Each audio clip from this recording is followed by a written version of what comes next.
오늘은 히브리서 9장입니다. 9장 중에서 11절과 15절까지만 우리 합독하겠습니다. 그리스도께서는 장래 좋은 일의 대제사장으로 오사 손으로 짓지 아니한 것 곧 이 창조에 속하지 아니한 더 크고 온전한 장막으로 말미암아 염소와 송아지의 피로 하지 아니하고 오직 자기의 피로 영원한 속죄를 이루사 단번에 성소에 들어가셨느니라.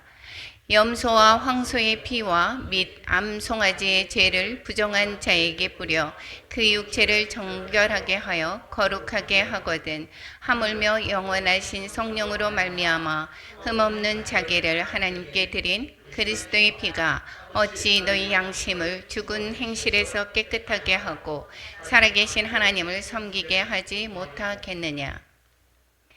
이로 말미암아 그는 새 언약의 중보자시니 이는 첫 언약 때에 범한 죄에서 속량하려고 죽으사 부르심을 입은 자로 하여금 영원한 기업의 약속을 얻게 하려 하심이라. 아멘. 오늘 그 9장에서는 그리스도께서 드리신 제사가 얼마나 위대한지를 말씀해 주고 있습니다. 오늘 그 아론의 제사와 또한 그리스도의 제사를 비교를 하면서 이 아론이 드려졌던 대제사장이 드려졌던 그 제사가 흠이 있었다라고 하면 이 예수 그리스도에 비교하면서 예수 그리스도께서 드려졌던 그 제사는 얼마나 완벽한지 그 단번의 제사로 말미암아 온 인류를 구원하는 그러한 제사가 됐다라고 하는 내용을 담고 있는 것입니다. 다시 한번 이 히브리서에 대해서 이야기를 해보겠습니다. 히브리서는 다시금 환난 가운데서 다시금 그 구약의 율법으로 돌아가려고 하는 사람들에게 여기 예수 그리스도로 말미암아 구원받은 일들이 얼마나 중요한지, 예수님이 얼마나 중요한지를 설명해주고 그 다시 돌아가려고 하는 것을 돌아가지 말라고 하는 내용을 담고 있는 것이죠. 그러니까 그리스도가 얼마나 위대한지를 계속해서 설명해주고 있는 것입니다. 여기에서 봤을 때에 유대인들이기 때문에 구약의 제사에 관해서 너무도 많이 잘 알고 있습니다. 대상이 이 헬라인이 아닌 이방인이 아닌 유대인들의 대상을 삼았기 때문에 이 대상이 유대인이면 구약의 제사를 너무도 잘 알고 있습니다. 내용을 잘 알고 있죠. 그래서 이 구약과 구약의 제사와 자꾸 비교하면서 이야기를 하고 있습니다. 그리스도가 얼마나 우월한지 1장부터 4장까지는 선지자들보다 우월하다, 천사보다 우월하다, 모세보다 우월하다, 여호수아보다 우월하다라는 것을 말씀하고 있었고, 또 5장에서 10장까지는 그리스도의 사역의 우월성을 말씀하고 있습니다. 그리스도의 사역의 우월성을 이야기하는 것은 제사에 관해서 말씀하는 것입니다. 한마디로. 그러면 제사에 관해서라면 제사장이 있어야 되겠죠. 우리 오전에 레위기를 하니까 지금 요 맥락하고 너무도 잘 비교해서 볼 수가 있게 되겠습니다. 제사장이 있어야 됩니다. 아론의 제사장, 대제사장과 비교를 하는 경우가 되게 많습니다. 그리고 성전이다라는 이 땅 위의 성전과 이 하늘의 성전을 비교를 하면서 말씀하고 있습니다. 그리고 제물에 관해서는 이제 동물의 피로 드렸던 이 땅에 아론이 제사 지낼 때에 제물과 예수 그리스도의 단번의 제사를 비교하면서 말씀하고 또 있습니다.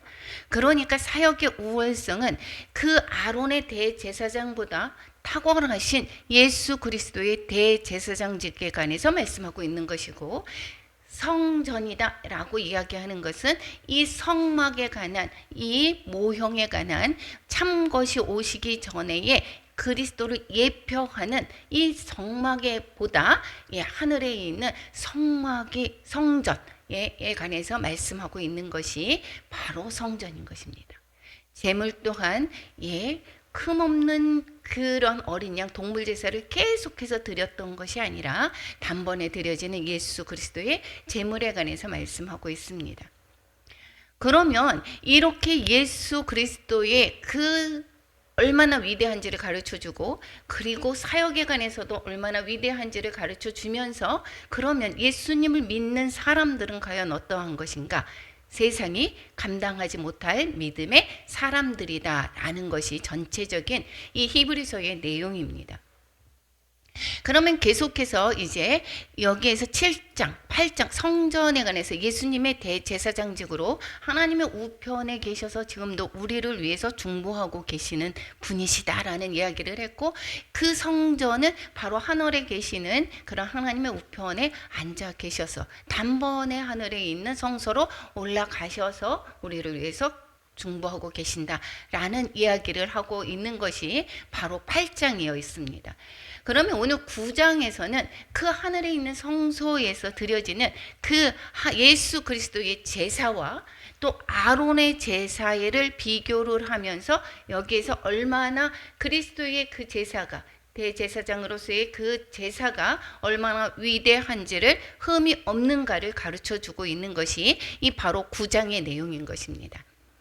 그러면 이 9장의 내에서는 여기에서 예수 그리스도의 영원한 속죄가 있었다라는 것을 말씀하고 있고, 여러 번 동물 제사를 드리는 반면에 여기에서 예수 그리스도의 영원한 속죄와 죽음, 그래서 속죄가 필요하기 때문에 예수 그리스도께서 죽음이 필요했다라고 하는 것, 그리고 완전한 희생에 대해서 거기서 설명을 하고, 이 예수 그리스도의 희생에 관해서는 완전하고 영원한 속죄를 드리게 되었던 것이다. 이런 내용이 9장에서 있는 것입니다. 그러니까 예수 그리스도의 대제사장의 제사를 이야기하면서 뭐하고 비교를 할까요? 아론의 제사를 비교를 합니다. 그래서 1장부터 1절에서부터 10절까지는 구약의 제사 제도에 관해서 말씀하고 있습니다. 구약의 제사 제도는 여기에서 이야기하는 것은 그 대속죄일에 드렸던 그 제사를 중심으로 말씀하고 있습니다. 그래서 구약에 관해서 먼저 이야기를 하고 있습니다. 구약의 성소의 그 구조가 어떻게 되어 있는지 1절에서부터 5절까지 말씀합니다. 이것은 우리가 계속해서 레위기를 하기 때문에 이것을 잘 알 수 있을 것입니다. 첫 언약, 즉 구약의 그 율법에 관한 그러한 제사를 말씀하고 있습니다. 예법과 그냥 드리는 것이 아니죠. 하나님께서 말씀하시는 대로 제사법이 있습니다. 그래서 그 법대로 세상에 속한 성소가 있더라. 그리고 그것이 예비한 첫 장막이 있고 그 안에 등잔대, 상과 진설병이 있으니 이는 성소라 일컫고, 즉 성소에 있는 것이 여기에서 지금 그림을 한번 쭉 보겠습니다. 성소에 뭐가 있습니까? 상과 떡상이 있죠. 그리고 진설병이 거기에 올려져 항상 있습니다. 그리고 12 그 지파를 나타내는 6개 이렇게 쌓여져 있습니다. 그리고 등잔대에 그 메노라, 여기 보이죠? 메노라가 거기에 있습니다. 그리고 앞에 분향단이 있는데 성소에 분향단이 있다라고 얘기하는 내용은 여기에 빠져 있습니다. 그런데 이 레위기에서 보면 이 성소에 그 앞에 분향단이 있고 또 등잔대가 있고 그리고 또한 떡상과 그리고 진설병이 놓여 있다 이야기를 하고 있습니다. 이것이 바로 성소의 구조죠. 그러면 그 안에 둘째 휘장 안에 있는 장막을 지성소라고 하는데, 지성소 안에는 무엇이 있는가? 금향로와 사면을 금으로 싼 언약궤가 있고 이렇게 얘기하고 있습니다. 그리고 언약궤 안에는 만나를 담은 금 항아리와 아론의 쌍난 지팡이, 언약의 돌판이 있다 이야기를 하고 있고, 그리고 속죄소 위를 덮는 영광의 그룹들, 즉 시은자라고 이야기를 하죠. 그것이 있다라고 이야기를 하고 있습니다. 그런데 우리가 지금 레위기에서 했던 내용과 언뜻 다른 내용이 있습니다. 금향로가 여기 어디에 있다고 그렇게 써 있습니까? 지성소 안에 들어가져 있다라고 이야기를 하고 있습니다. 그런데 분향단과 이 지성소의 안에 금향로가 있다라는 소리는 우리는 아직 레위기에서 그런 얘기를 못 들었지만 왜 금향로가 그 안에 들어가져 있는가 이야기는 한번 들어가져 있는 이유를 설명하기 전에 바로 지성소의 그 모습부터 한번 보겠습니다. 이 언약궤가 있습니다. 언약궤 안에 또한 법궤가 있고 아론의 쌍난 지팡이, 그 다음에 만나를 담은 항아리가 있다라고 이야기를 하고 있었습니다. 거기에 금향로가 있다라고 이야기를 하고 있습니다. 지성소에 금향로가 있어야 하는 이유, 이 지금 히브리서는 그 제사법에 관해서 너무도 잘 알고 있습니다. 그런데 지성소에 금향로가 있어야 되는 이유는 이 레위기에서 보면 대제사장의 대제사장의 그 대속죄일에 드리는 그 예배에 관해서 제사에 관해서 말씀하고 있습니다. 한번 레위기 16장 12절과 13절 한번 같이 한번 읽어보겠습니다.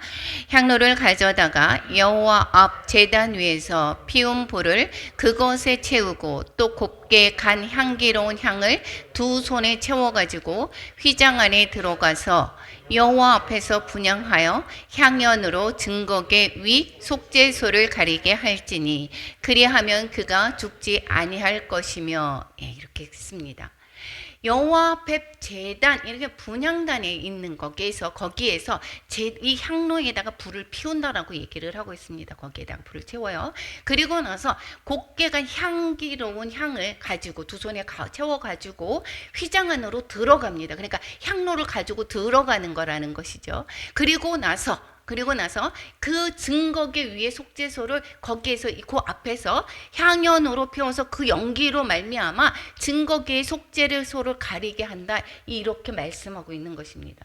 그러니까 이 향로를 가지고 대속죄일에 들어갔을 때에 향로를 가지고 지성소에 들어간다라는 이야기를 하고 있는 것입니다. 그래서 지성소에 향단을 가지고 들어가서 향연을 피우도록 했던 것을 말씀하고 있는 것이 바로 이 히브리서의 내용인 것입니다. 그래서 왜 레위기에서는 분향단이 안에 성소에 있었는데 지성소에 있다라고 이야기를 하는가? 히브리서에서는 이렇게 하는 것이 분향단에서 거기 앞에서 휘장 앞에 있는 분향단에서 향로를 거기서 불을 가지고 향기를 해서 거기를 가지고 들어가는 것, 이 이야기를 하고 있는 것입니다.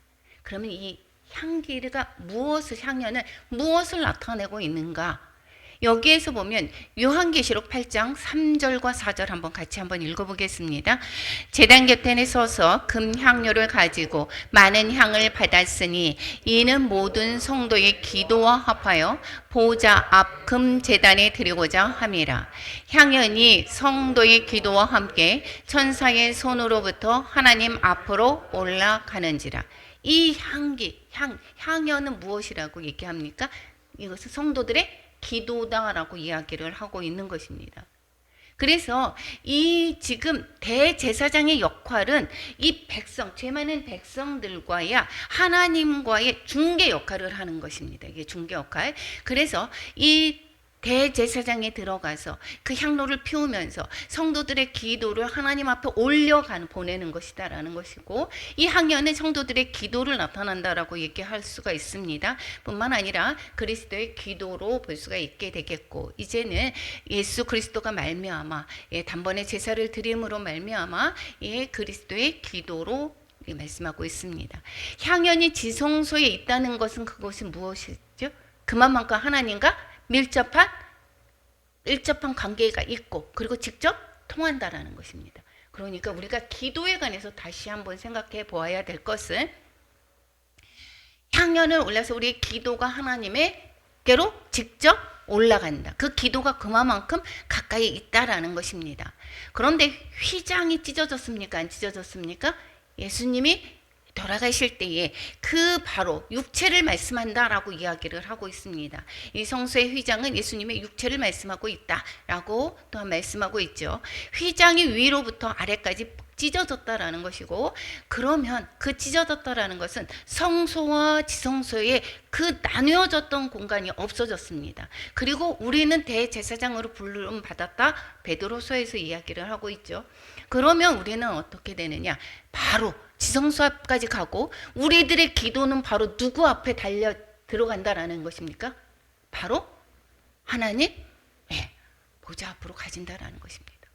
우리의 대원자도 계시지만 예수님도 대원자도 계십니다. 보호자에 계신 하나님께 우리의 기도가 가려워지는 휘장도 없이 바로 올라간다는 이야기인 것입니다. 그러니까 우리가 우리의 기도를 그렇게 하나님께서 받으신다. 내가 막연하게 하나님께서 과연 들어주실까라고 해서 우리가 기도하는 것이 아니라, 우리 아까 예배드리기 전에 저렇게 나누었죠. 이렇게 바로 앞에서 말을 나눕니다.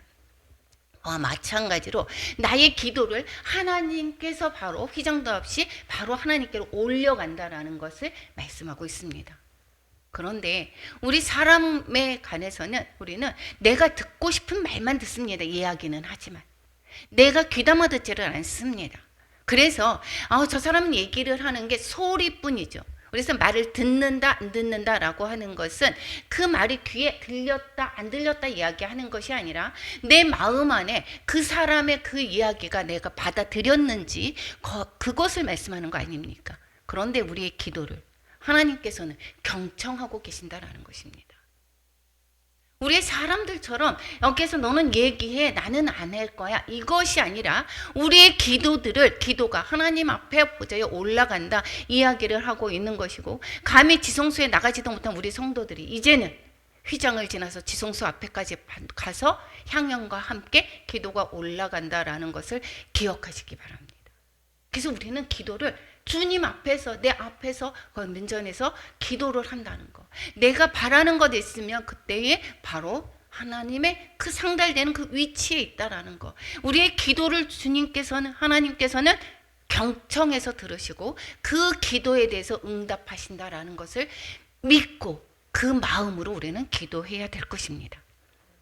그래서 기도는 내가 막연하게 이렇게 해줬으면 좋겠습니다 라고 하는 그러한 것이 아니라, 하나님은 우리를 나보다도 더 잘하시고, 하나님 내가 너무도 힘들어요 라고 했을 때에 그냥 전혀 내 상황을 이야기하지 못할 때에 누군가 널 위해서 기도하네, 주님께서는 또 우리를 위해서 또한 중보하고 계신다라고 말씀하고 있습니다.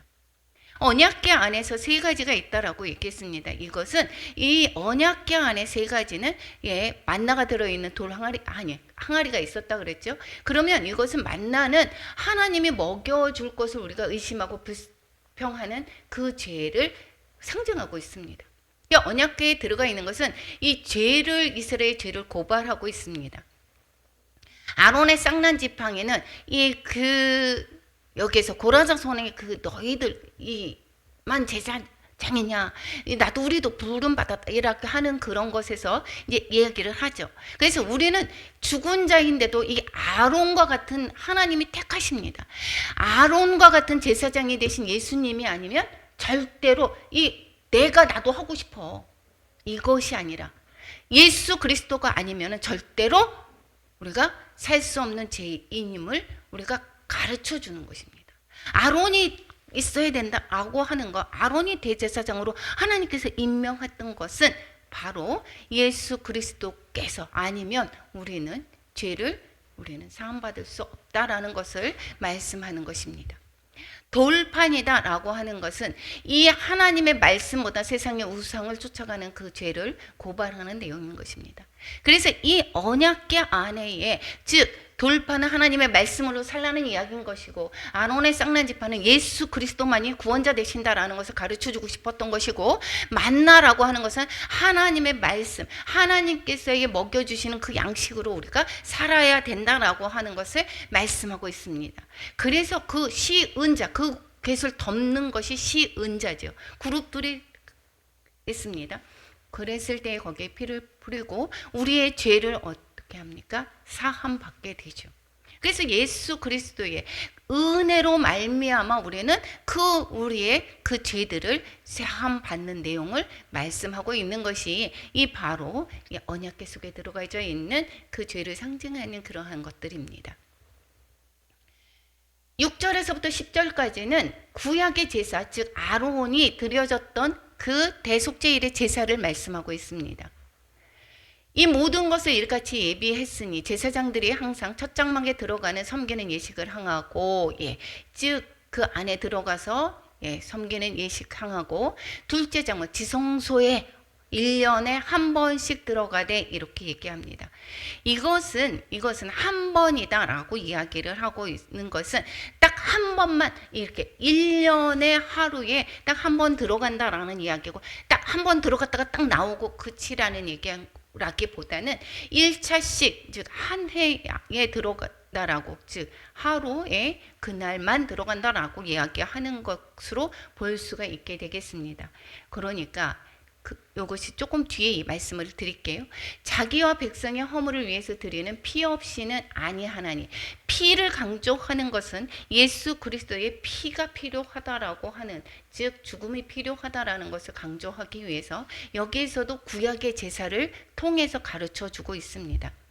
1년에 한 번 들어간다 이야기는 1년 중에서 누구를 통해서 단 한 차례 들어가는 대제사장이죠. 그것은 바로 예수 그리스도의 단번의 제사로 말미암아 속죄함을 받는 것을 상징하고 있습니다. 그래서 단 한 채로 들어간다 이야기를 말씀하고 있죠. 1년에 한 번 이렇게 이야기를 하고 있습니다. 예수님의 단번의 제사를 암시하고 있다라는 이야기입니다. 레위기 16장 11절에서 보면 이제 대속죄일에 들어갈 때에 아론은 자기를 위해서도, 자신도 죄인이기 때문에 자신을 위해서 먼저 제사를 지냅니다. 그래서 자신을 위해서 먼저 속죄제게 짐승을 잡고, 그리고 나서 향로를 가져다가 제단 위 앞에서 피운 불을 그것에 채우고, 어떻게 한다고요? 휘장 안에 들어갑니다. 그리고 나서 자신의 죄를 먼저 정결하게 한 다음에 또 백성을 위해서 이제 갔다가 나옵니다. 그 다음에는 어떻게 해요? 백성을 위해서 또 다시 염소를 잡고 휘장 안에 들어가는 것이다. 그러니까 한 번에 딱 들어가서 다 이거를 다 하는 것이 아니라 한 번 들어가서 자신의 죄를 위해서 속죄하고 그 다음에 다시 또 백성들의 죄를 가지고 한다라고 말씀하고 있습니다. 이것은 그러니까 흠이 있다라고 하는 것을 지금 계속해서 말씀해 주고 있는 것입니다. 대제사장도 사람이기 때문에 이 자신이 흠이 있기 때문에 완전한 흠이 없는 제사를 하지 못하고 먼저 자신을 위해서도 이렇게 속죄를 해야 된다라는 것을 말씀하고 있고, 그리고 계속해서 매년 이것을 반복해서 드려야 되는 것, 이러한 불완전한 제사를 지금 가르쳐 주고 있는 것입니다. 그런데 이 성령께서 가르쳐 주시기는 것은, 이것을 새 언약에 관해서 이제 알려주시는 내용에서는 온전한 구속사역을 이루기 전까지, 온전한 구속사역을 이루기 전까지, 즉 성소와 지성소에서 이렇게 제의적인 규례를 통해서 드려야 되는 것을 말씀하고 있습니다. 예수님의 완전한 제사가 드리기 전까지는 이러한 규례를 가지고 통해서 하지 않는다면 하나님께 나갈 수가 없다, 이렇게 이야기를 하고 있는 것입니다. 그러니까 성소에 들어가는 일, 우리가 죄 있는 그러한 자가 성소에 직접 들어갈 수가 없었고, 아론을 통해서 대속죄일 날 우리의 죄를 위해서 대신 들어가시고, 그리고 거기에서 우리의 죄를 받았다라고 이야기를 하고, 그래서 하나님께 나아가는 방법이 아론을 통해서 나아갔다 이야기를 하고 있습니다. 그런데 여기에서 이러한 제사가 그러니까 흠이 있는 완전하지 못한 제사다라고 이야기를 하는 것입니다. 9절에서 이야기를 하고 있죠. 현재까지의 비유니 믿지 않는 자들은 그래서 지금 그때의 당시에 이 유대인들이 그렇게 완전하지 않는 제사의 형태로 다시 돌아가려고 한다는 것입니다. 그때까지도 이런 것을 비우고, 그리고 예물과 제사는 섬기는 자를 그 양심상 온전하게 할 수 없나니, 아론을 완전하게 온전하게 할 수 없습니다. 그리고 이 마음까지도 이 완전하게 할 수 없었다라는 이야기를 하고 있습니다. 그 제사로는. 그런데 그 제사로 다시 돌아가려고 하는 것, 이거는 잘못된 것이다 라는 것을 말씀해주고 싶은 거죠. 이런 것은 먹고 마시는 것과 여러 가지 씻는 것과 육체의 예법일 뿐이다. 개혁할 때까지 맡겨둔 것이다. 잠시 잠깐 완전하게 참 것이 오면 모형은 사라지게 되는 것입니다. 진짜가 왔을 때의 그림자는 사라지게 되는 것이다. 개혁할 때까지 맡겨둔 것뿐이다. 즉 아론의 그 성막, 성소, 지성소 그것과 또 아론의 제사, 이것은 완전하지 못한 제사가 된다. 그러면 여기에서 이 완전하지 못한 제사를 이야기하면서 이제는 예수 그리스도께서 어떻게 했는지를 가르쳐 주겠죠. 비교하면서 완전한 제사를 드려졌다 이렇게 말씀하는 것입니다. 그래서 대제사장으로 오신 그리스도다 이렇게 이야기를 합니다. 대제사장으로 오사 이렇게 얘기합니다. 즉 옛 언약이 이 제공해주지 못했던 온전한 죄의 시스템, 하나님께로 자유롭게 나가게 할 수 있는, 하지 못하는 것. 그런데 우리는 그러니까 대제사장이 오심으로 말미암아 온전한 죄의 시스템이 있을 수가 있고, 또 하나님께로 우리 자신이 자유롭게 나가게 해주는 새 언약의 구속을 말씀하고 있습니다. 대제사장으로 오심으로 말미암아. 이것은 어떠한 곳에서 이 땅에서 손으로 지은 하늘에 있는 모형을 가지고 지었던 그 성소에서 드리는 것이 아니라 여기에서는 온전한 장막에서 드려지는 그러한 올라가신 그러한 제사가 되었다라고 이야기를 하고 있습니다. 그리스도께서 흘리신 피는 이 자기의 피로, 그 피로 말미암아 단번에 지성소에 들어가셨다 이렇게 얘기합니다. 성소다라고 이야기하는 것은 예수님의 피가 떨어지고, 그리고 예수님이 십자가에 못 박히 돌아가심으로 말미암아 완전히 성소와 지성소의 구분이 없어졌지 않았습니까? 그렇기 때문에 이 성소에 들어가셨다 이야기하는 것은 하나님의 보호자, 즉 지성소로 들어가셨다 이렇게 말씀하는 것입니다. 그래서 그리스도께서 속죄 사역을 이제 성취하셔서 하늘의 성소에 들어가신 것은 구속 사역의 완전한 성취를 말씀하고 있는 것입니다. 그러니까 아론의 불완전한 제사와 그리스도의 그러한 완전한 그러한 제사를 말씀하고 있습니다.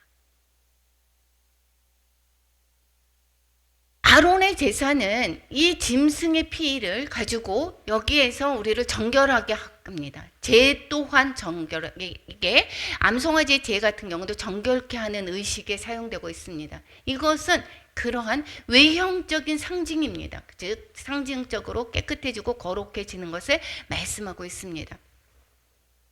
그런데 아론의 제사는 그렇게 상징적으로 이렇게 그 동물의 피를 뿌리고 죄로 말미암아 정결케 하는데, 영원하신 성령으로 말미암아 흠없는 자기를 하나님께 드렸습니다. 그리스도의 피가. 하물며 동물의 피로 그렇게 정결케 되었는데, 예수 그리스도, 흠없는 예수 그리스도께서 드려지는 그 피가 어떻게 너희 양심을 죽은 행실에서 깨끗하게 하고 살아계신 하나님을 섬기게 하지 못할 수가 있겠느냐? 죽은 행실에서 깨끗하게도 하고 하나님을 섬기게 하는 그러한 것이 된다 이야기를 하고 싶은 거죠. 그러니까 아론의 제사와 지금 그리스도의 제사를 비교합니다. 그래서 이제 이로 말미암아 새 언약의 중보자시니 예수 그리스도께서 이제는 십자가의 죽음을 통해서 구속사역을 성취하셨죠. 그래서 이 하나님께서 자기 백성과 맺기로 하신 이 새 언약을 실현하셨습니다. 그래서 이제 한마디로 이 예수 그리스도는 자신의 피로 말미암아 하나님께 올려드린 대제사장이 되신 거다라는 것이고, 이 하늘의 성소에서 우리를 위해서 아론이 지성소에서 중보를 했듯이 예수 그리스도는 대제사장이 되셔서 우리를 중보하시는 중보자가 되셨다 이야기를 하고 있는 것입니다. 이것은 속량하라고 주구사 우리를 영원한 속죄, 즉 단번의 제사로 한 번의 속죄, 그것이 말하는 것이 아니라 영원한 속죄를 위해서 돌아가신 것이고, 그리고 영원한 기업의 약속을 얻게 하려 하십니다. 하나님의 자녀의 신분을 보장하게 하려 한 것이다 라는 것을 말씀하고 있습니다. 얼마나 대단한 것입니까? 우리 예수 그리스도로 말미암아 우리는 정말 감히 죄로 말미암아 구약에서 아론만이 대제사장만이 그 들어갔던 지성소를 우리가 들어갈 수 있다는 거예요. 그리고 우리의 기도를 하나님이 바로 그 앞으로 올라가진다는 겁니다.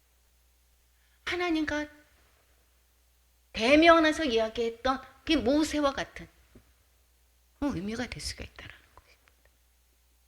우리의 이야기를 직접 들으시고 우리를 들으시는 것뿐이 아니라 경청해서 들으신다는 거예요. 근데 유언한 자가 죽어야 되나니 유언은 그 사람이 죽은 후에야 유언즉 유언한 자가 살아있는 동안에는 효력이 없느니라. 즉 예수 그리스도가 이 땅에서 오신 것은 우리의 백성들, 즉 새 언약을 이루기 위해서 오셨죠. 그런데 예수 그리스도가 죽기 전에는 그 언약이 이루어지지 않는 것이고, 그 언약은 예수 그리스도가 죽음으로 말미암아 유언이 되었고, 그 유언이 이제 그리스도가 죽으심으로 말미암아 효력을 발생하게 되는 것이다라는 것입니다. 우리가 유언을 남겼습니다. 그러면 살아계실 때에 그것이 유언의 효력을 발생하지 못하죠. 돌아가신 뒤에 그 효력을 발생하게 됩니다. 그와 마찬가지로 예수 그리스도께서 돌아가시고 나서 그 새 언약으로 오셨던 그 일들을 이제는 우리는 효력을 발생하게 되었고, 예수 그리스도로 말미암아 우리는 영원한 죄사함을 받을 수 있게 되었고 하나님의 자녀가 되었다.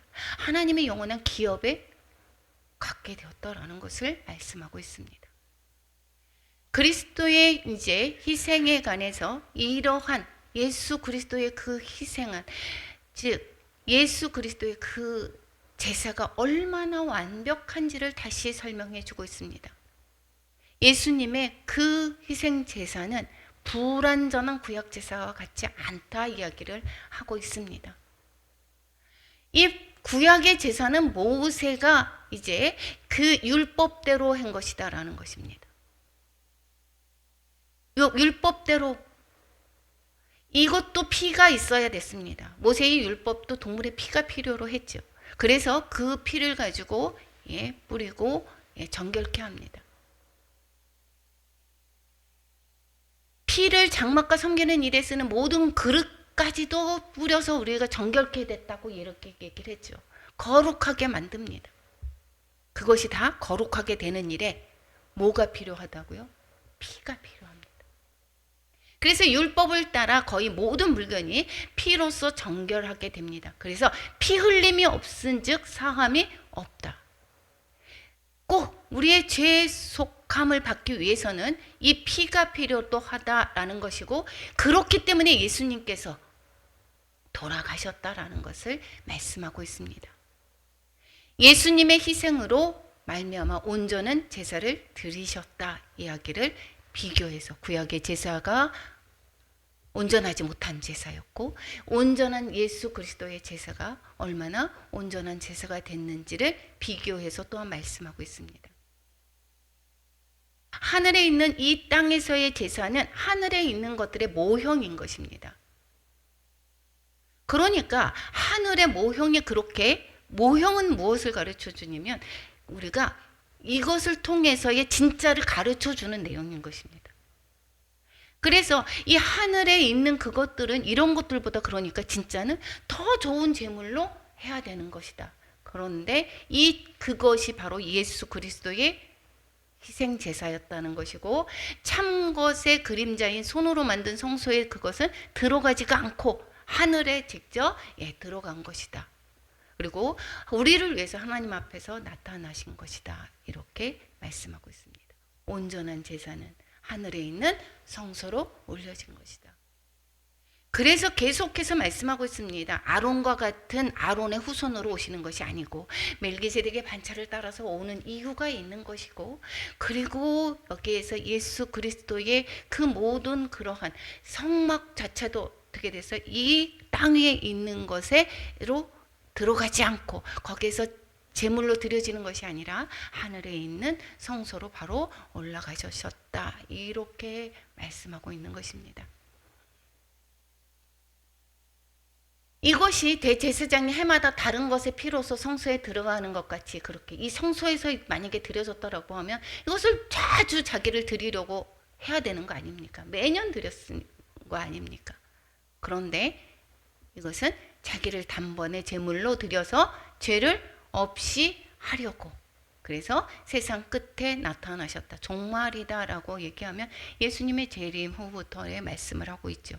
재림이 아니라 예수님의 초림을 이야기를 하고 그 이후를 종말이라고 말씀하고 있습니다. 세상 끝에 나타나셨다. 그런데 이 세상 끝에 나타나신 예수 그리스도는 구원을 완전히 이루게 하기 위해서 다시 오신다, 안 오신다? 다시 오신다라고 말씀하고 있습니다. 27절, 28절 우리 같이 한번 읽어보겠습니다. 한번 죽는 것은 사람에게 정해진 것이요 그 후에는 심판이 있으리니 이와 같이 그리스도도 많은 사람의 죄를 담당하시려고 단번에 들이신 바 되었고 구원에 이르게 하기 위하여 죄와 상관없이 자기를 바라는 자들에게 두 번째 나타나시리라. 이것을 요한복음에서는 그 결혼의 혼인의 비유를 하고 있지 않습니까? 그래서 거기에서 올라가셔서 자기 장막을 만들어 놓고 이스라엘의 예식은 와서 혼인을 합니다. 그리고 나서 아버지 집으로 가죠. 그리고 아버지 집에서 가서 거기에서 그 신부를 데리고 올 집을 마련합니다. 그리고 나서 아버지가 이제 됐다, 이제 신부를 가서 데려오너라 라고 할 때에 신랑은 이제 다시 와서 신부를 데리고 가는 것, 요거와 마찬가지로 오셔서 우리를 예수 그리스도와 혼인한, 즉 세례를 받고 있는 그 예수 그리스도로 말미암아 구원받은 자는 예수님이 다시 오셔서 그때 심판 때에 믿지 않는 자는, 예수 그리스도의 신부가 되지 않은 자들은 심판에 될 것이고, 그리고 예수 그리스도를 믿는 자, 즉 구원에 이르기 위해서 이제 다시 두 번째 나타나실 것입니다. 그래서 지금의 우리의 삶은 어떻게 살아야 되는가?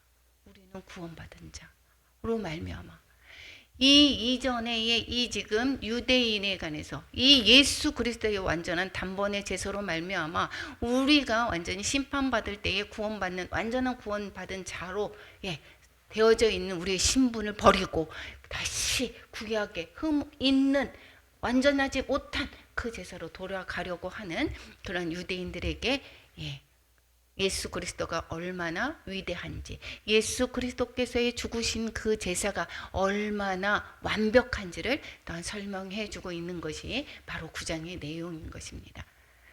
그리스도께서 드리신 제사의 위대성 얘기를 하면 우선은 새 언약의 제사는 어디에 있는 성소에서 드려졌습니까? 땅에서 있는 성소가 아니라 하늘에 있는 성소입니다.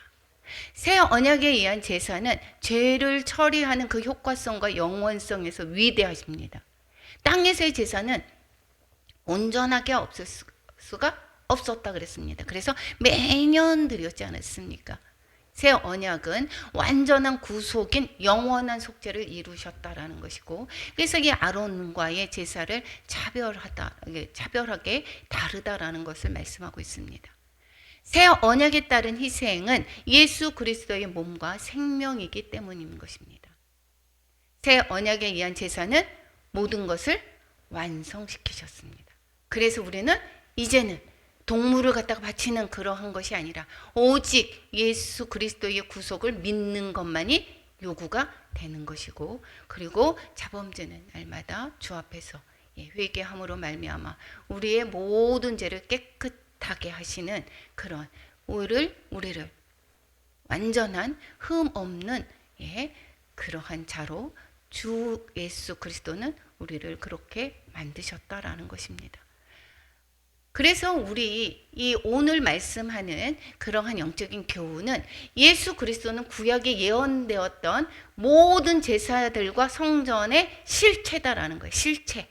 이 구약의 제사는 모형이다라는 것이고, 구약이 예수 그리스도를 예언하였고 실체가 완전히 드러나기 전까지는 그 의미를 확실하게 알기가 어려웠다라는 것인데, 이제 예수 그리스도의 십자가의 속죄 사역이 완성된 지금에 와서 구약의 제사법과 성전의 의미가 확실히 드러날 수 있게 되었다라는 것을 가르쳐 주고 있습니다.